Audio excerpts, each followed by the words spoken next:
On today's show, we are live on YouTube answering your questions. Join us, subscribe to the YouTube channel if you're not. We're getting some questions in, I'm sure. I actually don't know what the questions are right now, but there will be questions about Lauri Markkanen, Patrick Beverley, Maxi Kleber, I'm sure, all kinds of stuff. We'll get into it today. This is a live mailbag on YouTube, so questions are rolling in. It's super cool. Join us every Monday night, YouTube Live. On today's Locked On Mavs. It's the Locked On Podcast Network, your team every day. I'm Luka Doncic, and this is Locked On Mavericks podcast. Dallas Mavericks are NBA champions. Bang! Bang! It's good! And the Mavericks have won the game! If you don't believe, you shouldn't be here.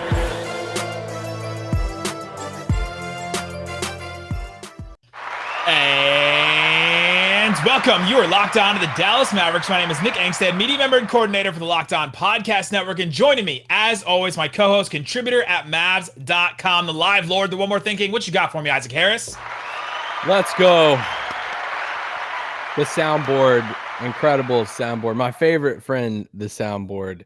Like Nick said, we're live on YouTube right now, testing this thing out. We're going to shoot for every Monday night to do a live Mavs Q&A on the offseason, latest rumors, everything about the Mavs. I mean, basically we do this anyway every single day, but you know what? This is a replacement to Green Room because YouTube is better support for us right now.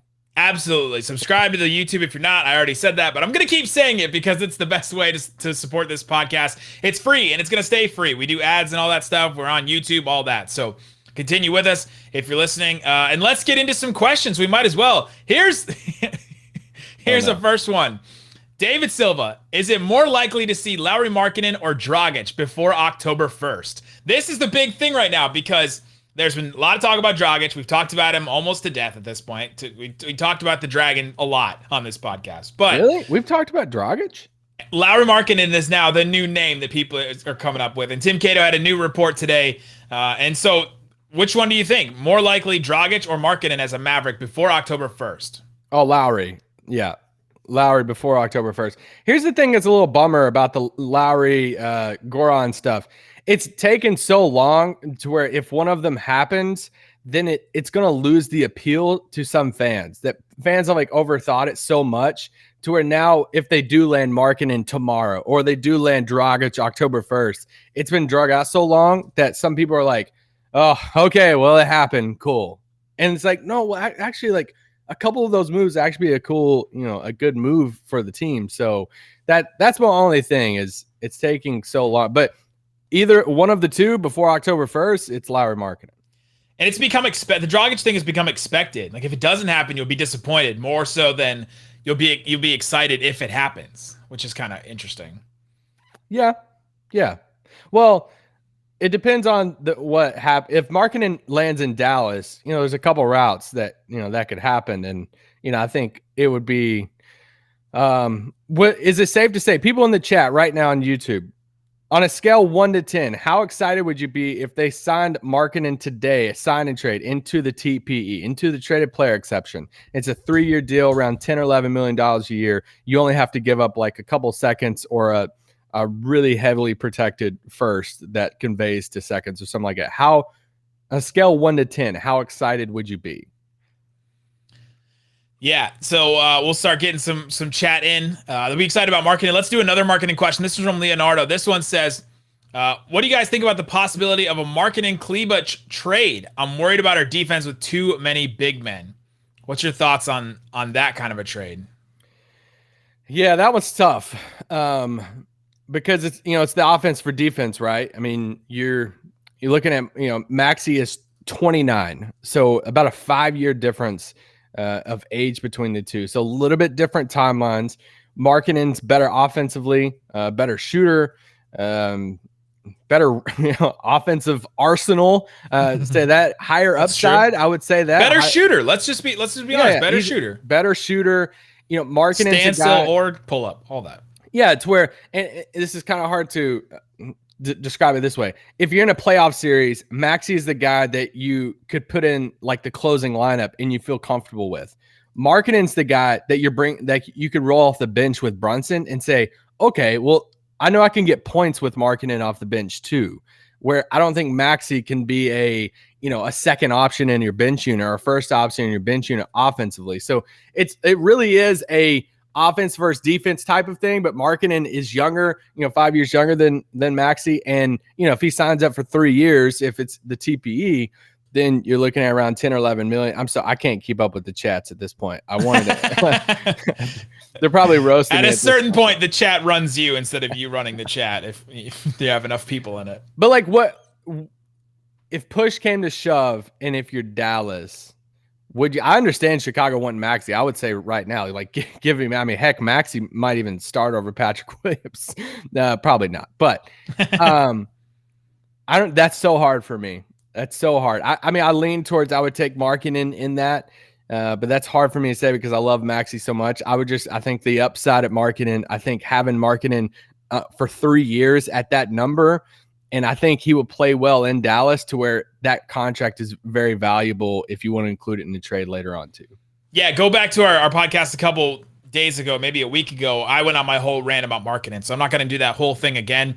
I'm skeptical about the move because I would rather the Mavericks be better now than potentially better a little, 3 years from now. I think, and there's a lot of different reasons for that. Carson, go ahead. Well, I just want to add to this too. This is something we halfway debated on that pod. Was last week or whatever it was in the closing lineup right now. Is Maxi Kleber in the closing lineup? Because I think I'm in the camp that it's going to be Luka, Reggie Bullock, Tim Hardaway Jr., Dorian, and KP. So if Maxi's not in the closing lineup, he's not playing, he's not one of those guys, then you're taking a bench guy and saying, let's swing for a guy, the upside in Markkanen.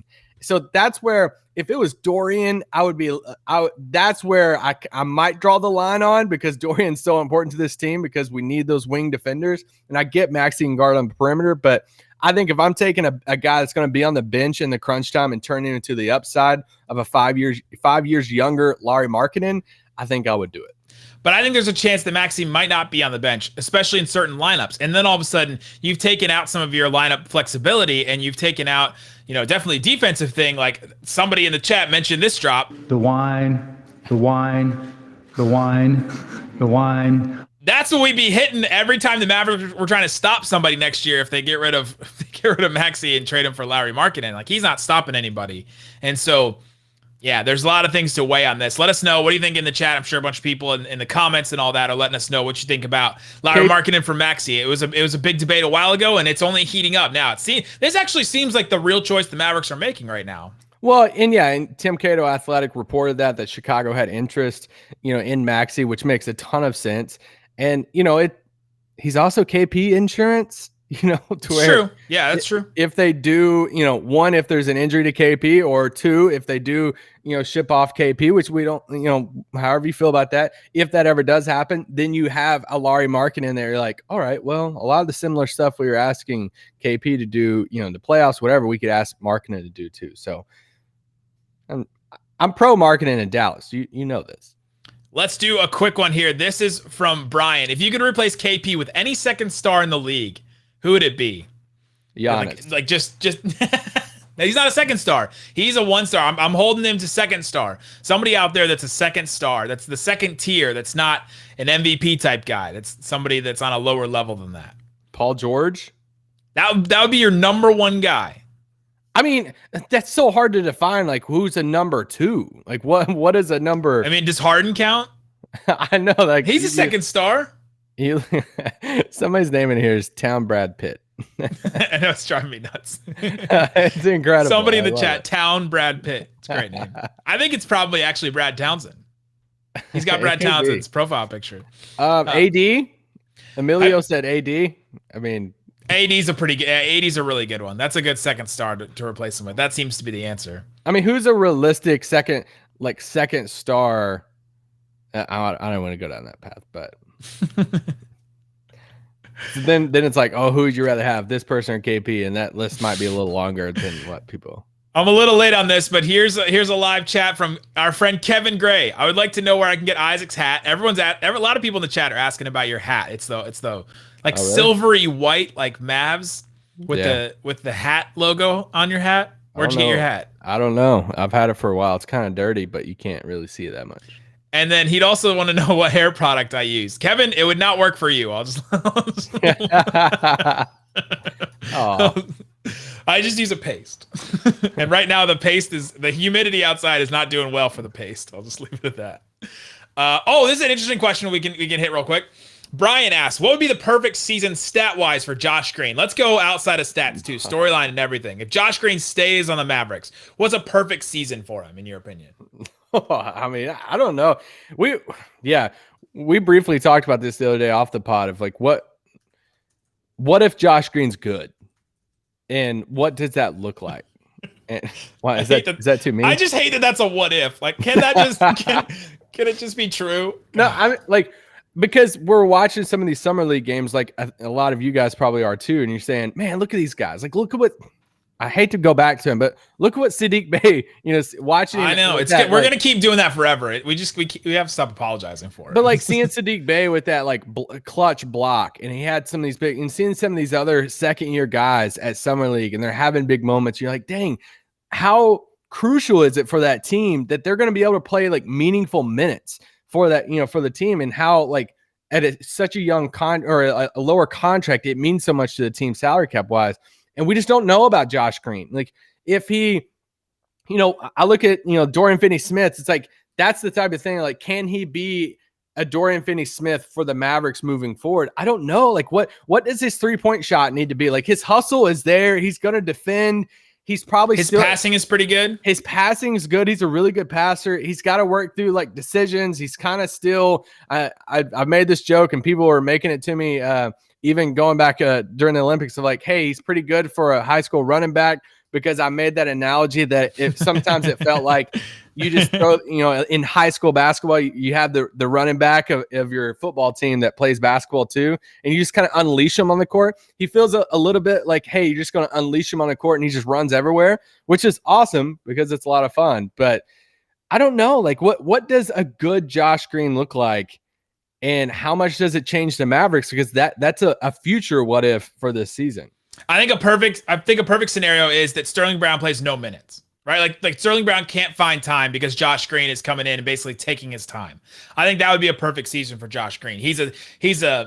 I'm going to keep it a little bit realistic. He's going to push for some starters, but he can't. I don't know if he can break into that starting thing with Reggie Bullock and Dorian and whoever, and Tim, I guess too. But he's right there as like that second. He's in that second unit. Sterling Brown is trying hard and can't find minutes because Josh Green's been so good, hitting threes at like a 35% clip, 37% clip or something like that, passing well, defending, hustling, all that stuff. I think that would be a perfect season where all of a sudden we're saying, okay, can he take it the next level, go from 33% from three to 37 or 38 or something like that? Then all of a sudden he could be a starter for the Mavericks. Like that would be a perfect season for me. That's in a realistic setting. But yeah, lots of other questions. Oh, go ahead. Well, look what Cam Johnson did for Phoenix. Like, I know Cam Johnson. One more thing. I know Cam Johnson's bigger, and he's a much better shooter. But like, look at the minutes that he gave Phoenix just off the bench as another wing. That's the type of look what Royce O'Neal gives to Utah. Like that's the type of player. Like, can he be a Royce O'Neal for this Mavericks team? That's why I said a Dorian. Like, feels like all of these good teams have these guys that can play solid minutes, but it's the 3-and-D. And for him, it's like, can his outside shot be reliable? He believes in it. He's constantly said, I've never had a problem with my shot, high school going into college. So we'll see if it translates. Coming up, we got a question from Manny that says, what do you all think about the Hawks rebuild and how the Mavericks have chosen to rebuild compared to how the Hawks did? We'll talk about that coming up. But before we do, let me tell you about Sweat Block. I got it in the mail, Isaac. Did you get yours? How? Me and a couple stuff, and I don't. A couple other they sent it out to all the hosts, but I got my Sweat Block in the mail. I'm excited to try it. Walking on the Katy Trail, I'm excited to try it out. Sweat Block is this new product. It's doctor created, doctor recommended. Works for up to 7 days. You just take one of these. I'm opening it right now on YouTube. Unboxing. Do I have to do the ASMR thing? There, you can hear it. You take one of these packets, and it has the directions on the back. When it's dry at night, you wipe it on your underarms. Go throughout the rest of your day. The next day, for 7 days, No more sweat coming through your shirt, all that kind of stuff. You're not going to deal with that kind of sweat. So if you deal with profusive sweat where you just can't wear the clothes that you want to wear because you're sweating through your clothes, use Sweat Block. They have all kinds of different products as well. They have a deodorant. I got that right here. They also have this product called Man Parts. What? They have a product called Man Parts, and I'm sure you know what that's for. That's for chafing and all that kind of stuff. So we'll be testing all that out for sure. Go to sweatblock.com. Use the promo code LOCKEDON. You can check out some of these products right now. If you deal with sweat, if you deal with chafing, all that kind of stuff, get some Sweatblock products in your life. It's a must-have for any toiletry bag out there. Again, promo code LOCKEDON at sweatblock.com. Also want to tell you about Indeed. Indeed is the perfect place if you are a hiring manager out there and you're trying to find the best candidates. There's so many different applicants. We've had, jobs go out for social media positions, for hosting positions, for podcasts, and all of a sudden we get like 150 to 200 applicants. And you're like, how do you possibly sift through all these different individual people and figure out what they are? And so Indeed tries to help you sort through all of those, gives you the best assessments that they have. And according to Talent Nest, Indeed delivers 4 times more hires than all the other job sites combined. You find the right people at Indeed.com. Get started right now with a $75 sponsored job credit to upgrade your job post at Indeed.com/LockedOn. Get a $75 credit at Indeed.com/LockedOn. Again, Indeed.com/LockedOn. Offer valid through September 30th. Terms and conditions apply. All right, Isaac Harris, let's get into some. Actually, I want to ask you what you were laughing about during my break. That's what I want to know. Oh, there was just a guy writing some things in the chat, and did you get rid of it? A reminder: we're live on YouTube right now. Monday nights, we're gonna do live Q&A. It's about how we're getting our questions. No, this Ash. I'm just gonna call him Ash. He kept on saying, "Take a bite of the deodorant." I just thought it was funny. No, now it's creepy. What was the question about the Hawks? All right, let's get into some more questions from Manny Santos. How do y'all think about how the Hawks have chosen to rebuild around Trey versus how the Mavs have rebuilt around Luka? I've seen this a lot because it's essentially what the Bulls just did. They built around Zach LaVine the same way the Hawks built around Trae Young in a similar kind of way, in that they had a bunch of money and they just spent it all on just guys. They're like, we don't care if they necessarily fit all together. We're just going to bring talent. Why couldn't the Mavericks have done that? What did you think about how the Hawks did compared to how the Mavericks are right now? You mean they spent money in 2019? Is that just kidding, guys? Just kidding about 2019 offseason that determines the whole future of the franchise. So, one thing about the Hawks that I think we have to point out when it comes to roster building, look at the first round picks around Trae Young and then compare them to the first round picks around Luka. You look at Kevin Huerter, first round pick in the same draft as Trae Young. You look at John Collins. You look at Okongwu, who's just the 6th or 7th overall pick in that draft. You look at Cam Reddish, who is a top 10 draft pick, actually the 10th overall pick in the next draft after Trae and Luka. You look at DeAndre Hunter, the 4th overall pick, multiple top 10 picks in on that roster around Trae. They obviously went out and said, you know what, we're just gonna unload our cap space and overspend. They did overspend for Gallinari and Bogdanovic. I mean, cool, like it was good signings, but they just chose. They knew they didn't have any chance at Giannis, and they decided to spend their money. Dallas didn't. Dallas wanted to hold out for Giannis and have the chance at Giannis if he did hit free agency. It didn't work. So, that's as simple as you can put it. And in hindsight, you say, okay, cool, Dallas, go out and spend money that offseason, but they didn't because they were holding out for Giannis. So if you disagree with it, I get it, but it is what it is. There you go. I mean, yeah, that's what the Hawks. Now the Bulls are kind of a different scenario, but with the Hawks, they hit on some of these draft picks. The Mavericks missed on a lot of draft picks. They missed on Josh Green. The jury's still out, but they missed on that one. The Dennis Smith Jr. one at least turned into Porzingis, so that was at least a good one. Then they sent 2 more picks, so they spent 3 picks basically to try and get Porzingis, which they did. And then the Porzingis thing hasn't worked out as well as a lot of people hoped that it would. It's worked out, I think decently well, but not well enough for a lot of people. And so you all of a sudden start to put it together and you're like, okay, well then the Mavericks didn't have picks for a while because they kept trying to, win now and kept trying to, retread the tires with Dirk in his late career. So they're starting at different points. The Hawks had been rebuilding for a while after that 60-win season. They hit on a bunch of their draft picks. And when you hit on like 3 drafts in a row, it just completely changes your team. It just completely changes the whole outcome, especially if you're high in the draft, or even if you're not. Like the Kevin Hurt or John Collins you mentioned earlier, those guys were like in the teens. Like all of a sudden those guys hit, and then you're just a completely different team because you have those guys cost controlled and they're young. They have potential. They can grow into something, and they can grow into something together. The Thunder hit on a bunch of drafts like that. The Celtics hit on a bunch of drafts like that. And then all of a sudden their teams are just so different because they hit on them. And the Mavericks didn't hit on the draft as well as they could have or should have. So that's a big thing looking forward, that if next season, it would be really interesting to see how Nico Harrison and this new staff, how they use the draft, because the Mavericks will actually have a pick unless they use it around the draft, which they probably will to trade. But that's the big difference there, is the using the draft and actually hitting on draft picks. All right, this one's from Sarah. This one I get a lot on Twitter and all that, so I wanted to get to it right now. Would Isaiah Thomas be a decent enough fit to take a flyer on? I'll take it since you did the face palm. I was just reading. So I don't think Isaiah Thomas is a viable NBA player, or I don't think he'd be better than Trey Burke. So you might as well just keep Trey Burke instead of bringing in Isaiah Thomas. It'd be a great story. As a podcast producer, as a person that hosts a podcast, I would love to have Isaiah Thomas. I think he would come on the podcast. I think we could have him and talk to him. I think he'd be interesting. It's a good story. Guy coming back from nothing, all that kind of stuff. If you watch Ted Lasso, you've heard a character that came back say, everybody loves an underdog story where they come back from behind and all of a sudden they're back on top with their God-given talents, right? Like that would be amazing for the Mavericks to be able to get that. But it's far-fetched. Like Isaiah Thomas, it's been a while since he's been a viable NBA player. I'm going to look up his numbers real quick because I said this to somebody before. But did you see how many points he scored the other day in that Pro-Am? Since 2017, Isaiah Thomas has shot under 39% from the field.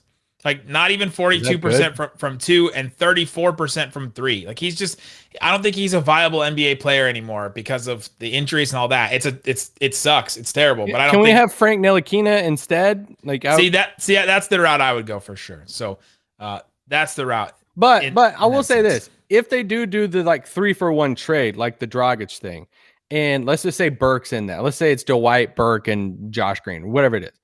And you're looking at into the bench guys, or you need a third or fourth guy. Like you're not signing IT to play over Brunson. Like that isn't happening. But if you need a guy like at the end of your roster, you're like, sure, IT. Like if I'm picking between him and Ntilikina, I'm taking Ntilikina. But I mean, that's the only way I'm at least thinking about it. But probably not. Like he's probably not on a roster next year. Another question from Sean Ireland. Do you think trading for Markkanen could cause a locker room problem between KP and Markkanen? I think this is an interesting question. It's almost impossible to answer, honestly, because how will we know how Porzingis will answer? But if Markkanen all of a sudden hits, the Mavericks trade for him, Markkanen hits, and then he's starting to infringe on some of KP's role. We've already seen the KP's role is being infringed on because Luka's just too dang good. What if Markkanen all of a sudden, like a player that's very similar to him, and then he becomes the guy that all of a sudden everyone's attention is on? What kind of issues would that cause? And then all of a sudden, would KP be even harder to trade after that? Instead of, okay, we got the KP insurance. He's good enough to be KP insurance. And now what do we actually do with KP? Right. That's the thing. If they traded for Markkanen tomorrow, and like how quick does that narrative try to get started between fan base, blogs, media, whoever, of like, oh, here's your KP replacement. And I think there is I think there would be a real elephant in the room to where, let's just say, and we don't want to like talk about this dark road, but let's just say they start the season and KP kind of looks similar to what he did last year in the playoffs. And he's kind of struggling a little defensively. The offensive roles is kind of weird. He's not making shots. And let's say Markkanen's coming off the bench and he's just lighting it up, or he's playing some of these second units with Luka and he's doing great. That narrative will be very interesting if that takes place. That would be definitely something to watch for. This is already a sensitive situation right now with Porzingis, so maybe their intel says that it would be something that would cause a rift. I don't know. We'll see. Which Tim Cato talked about in his Athletic article about the percentage of Markkanen happening in Dallas. He laid out 2 different routes for that: the TPE route, the Maxi route we talked about earlier in this podcast. Yeah, and I think he put it at like a less than 50% chance at marking. Go read the Athletic article. He put a percentage on it, but he didn't like shut the door on it either. So, yeah, I think we're all kind of monitoring that situation right now. A good question. Does Luka win MVP this season? We'll get to that question. A good one coming up. But before we do, let me tell you about RockAuto.com. This episode is brought to you by Rock Auto. It's the perfect place to get your auto parts for your car. Go there, check to see what they have. For example, a Honda Odyssey fuel pump is $353 from a chain store. $216 from Rock Auto. You save $140 just by going to Rock Auto. Go check it out. We had a couple people already DM me and tweet me about Rock Auto. They went there, said it was super easy, even easier than I'm saying right now. So go check it out. Take their word for it. They're happy users for it. Jake Madison said on Locked On Pelicans, he uses it all the time for his car parts. Go there right now. Use the promo code LOCKEDON in their How Did You Hear About Us box so they know that we sent you. Again, rockauto.com. Write in Locked On in their How Did You Hear About Us box so they know that we sent you. Amazing selection, reliably low prices, all the parts your car will ever need. RockAuto.com. We're also brought to you by Built Bar. Another ASMR one I got. No, I can't do it. I got the packaging right now. I got mint brownie right now. Built Bar. Just ate one. They're delicious. I eat them all the time. They're great. They're pretty good for you. This one right here is a great bar. Go check it out. Also, they have new flavors all the time. You can go to built.com, use the promo code LOCKED15. You get 15% off. And while you're there, check out all the different kinds of bars they have. They have all different kinds. I like the cherry barcia. I like the raspberry. The mint brownie is good as well. And they're pretty good for you. So go check it out. Use the promo code LOCKED15 to get 15% off your next order at builtbar.com. Hey, what's this guy asking about Super Chat? What's Super Chat? So Super Chat is you can pay and your chat goes up to the top. We do not have a plan to implement that as of right now. Nice idea, though. It's a good idea. I'm all ears. We may do that in the future. Does Luka win MVP this year? From Jules Jordan. According to BetOnline, he has been the favorite again going into this season.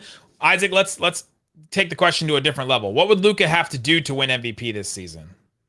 I think I got to see what moves they make over the next 4 to 5 weeks. If they make another roster move or two, then I think that allows them. They got to get into the top like 3 or 4 in the West. And I think if they make a move, yes, we'll leave it at that. I think they just have to have the record. He will have the stats. I don't no doubt about that. And yeah, it's just all about record at that point because you have to finish top 4 in your conference. But if they land at 3 and he's averaging at an insane, near triple double at like 28 a game, he's going to be right up there. You almost have to be in 1 or 2. If you just look back historically on guys, yeah. It's very rare if you're outside of the 1 or 2 in your conference. So they almost would have to have a type of season that the Phoenix Suns had last year for Luka to win MVP, I think. Unless he has a Westbrook, like the Westbrook season is such an outlier because of the triple-double and all that. The novelty of it has worn off for sure. Luka could average a triple-double and they'd be in 4th or 5th like the Thunder were, and I don't think he gets MVP. Unless maybe like KP goes down and then all of a sudden it just the team looks so futile without him, and then you're like, okay, then Luka just takes him to another level, and you're like, okay, it's literally just Luka doing everything. Yeah. Maybe like voters can be talked into this idea, but yeah, you'd have to be top 4, like you'd have to be up there. Yeah, and then you look at the other competition, like what do they do with Giannis, for MVP stuff next year, since he just comes off the finals and wins it and all of that. Like if they have the best record in the East over a Brooklyn team, like he has to get some love on that. If Jokic carries a Nuggets team without Jamal Murray to like a top 3 record, does he get any love for that? It's weird. I think Luka is definitely the front runner and rightfully so. I just think that they have to improve the team a little bit more for them to have a chance at a top 3 or 4 seed in the West, and then he'll have a shot at it. The other thing is the Nuggets were 3rd last year, and they're only 5 wins better than the Mavericks. So there's a chance that they're just a little bit better. The Mavs come in 3rd again. It's like the Jazz and the Suns up top. But if it's not the Jazz or Suns, if it's somebody like the Lakers or the Warriors that have a bona fide star, that would garner MVP the Lakers votes, have AD, yeah. then all of a sudden it would be hard for Luka to win MVP. But there's a case. So I think you'd have to be in the top 3. Actually, I'm gonna take it down one notch here. Carson Smith asked a question. We're going back to the free agency. Well, percentage chance to get both Dragic and Markkanen. Let's talk about that whole scenario because it could still happen. The Mavericks have the different type of pieces to be able to package stuff for both of those guys. Well, this is hard. A percentage chance is impossible to answer. For both of them together or like one of the other? Definitely a higher percentage for Dragic. Definitely a higher percentage for that. He's saying to get both. So to start the season, Dragic and Lauri Markkanen are on the Mavericks. 55%. 55% that they're both? Why is that? That's rough? really high. You feeling good about this? I would say like 35. 20. It's just hard to get stuff done in the NBA sometimes. To get both done now at this point in the season, at this point in the offseason, man. I'm so intrigued now. I just want to sort through my thoughts on the marketing. What's Lauri? What's he waiting on at this point? Like, if the Pelicans are interested, they have a $17 million traded player exception. If he wanted his contract, they have to be offering they could fit the $15 million a year. So if he's wanting to come to Dallas and he's wanting, Dallas is probably sitting there saying, "Hey, we'll take you, but we're only going to go up to that TPE amount, which is around like a $10 or $11 million." And so that's if he's willing to take that to come to a great situation and play alongside Luka, which I would if I was him, then that's that's what makes it. Yeah, we'll see. But yeah. So the Markkanen situation is really interesting. There's always somebody waiting on something. Why is there a lot of Bagley chat? I don't know. We've talked about Bagley before, but yeah. I would take a flyer on Bagley. I'm not out on Bagley. I would take a flyer. I'm not. I wouldn't pick Bagley. You could trade him into the TPE. Yes. Especially if you trade Dwight Powell and maybe Willie or maybe it's Moses Brown and then Trey Burke or somebody, then all of a sudden you're down on centers. You bring in Bagley for the TPE. Yeah. You good at that? Dragic and Bagley instead of Dragic and Markkanen? Heck yeah. Let's do it. Well, no. Whoa. No. I meant let's do it as far as bringing I slipped that one in. Yeah, you did. That was quick. All right. Question from Zach. If you had to choose Mavericks Christmas Day matchup, since the schedule's coming out now in a couple of days, actually, who would you want to play on Christmas Day? People have mentioned Pacers for the Rick Carlisle thing. No, Pacers would never play on Christmas Day. I